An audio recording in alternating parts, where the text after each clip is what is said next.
Hey everyone, welcome. Get ready because today we're bringing you a totally high energy financial masterclass. I'm here with my fellow personal finance consultant, and we are going to unpack the absolute engine room of our entire economy. Oh, absolutely. Today's explainer is all about the functions of commercial banks. We walk past them on the street, we use their apps literally every single day, but honestly, very few people actually understand the mechanics of what happens to their cash once it hits the account. Exactly.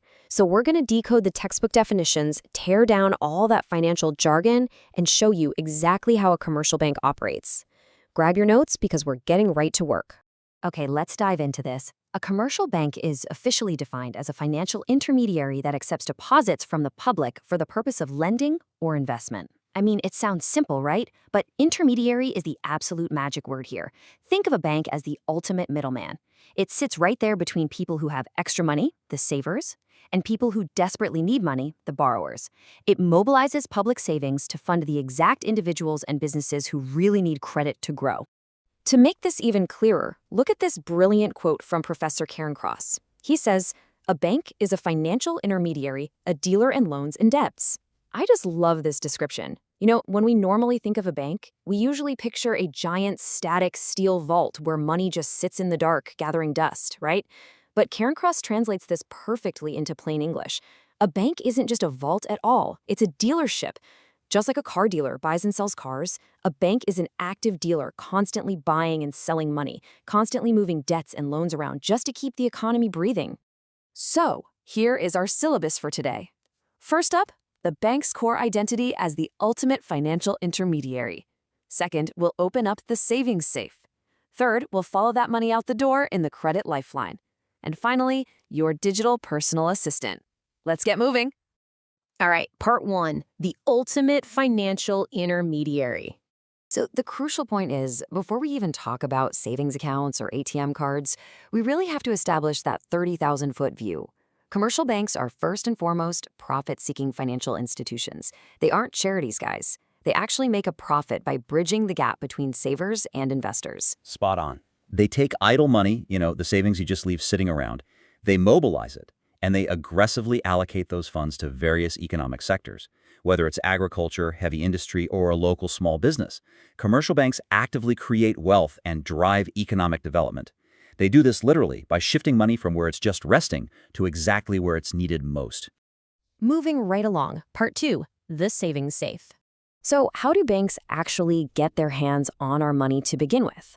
Well, deposits constitute their main source of funds.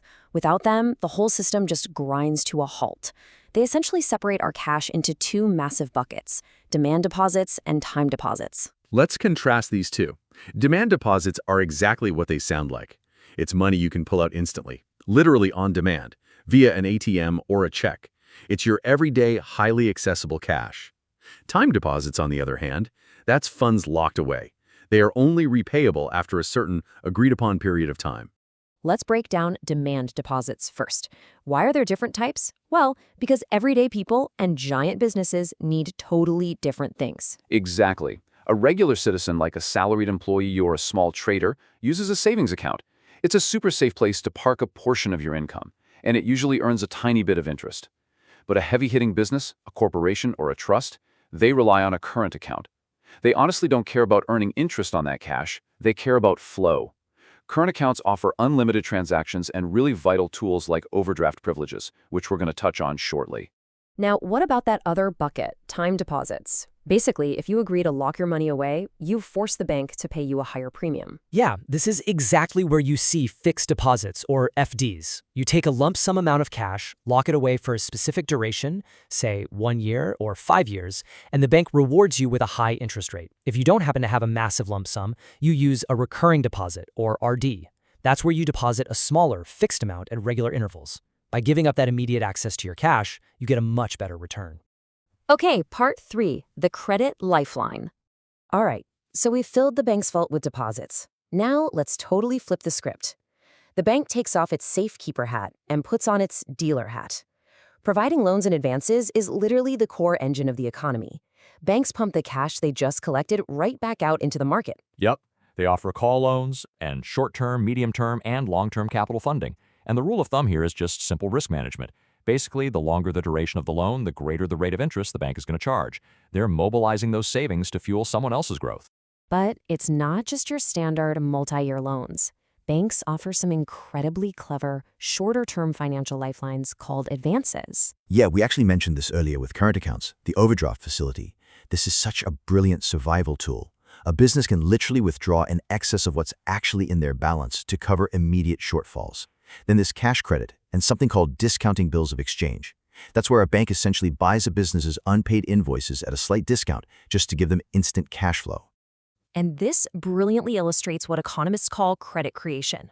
Honestly, this is practically a magical process. Seriously, commercial banks literally multiply money in the economy. Here's how the cycle works. You deposit $1,000. That is a primary deposit.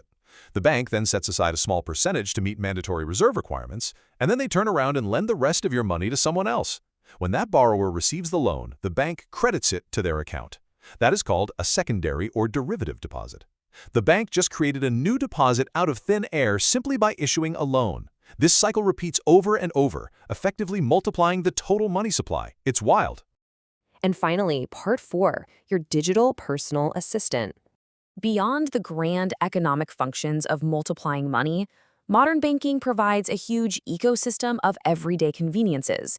Physical access points like cash deposit machines and ATMs remind us that the bank is always working for us, 24 hours a day, 7 days a week. Exactly. You no longer have to wait in a long line to hand physical cash to a teller during normal business hours. The automation of the commercial bank means your safe is always accessible entirely on your own schedule.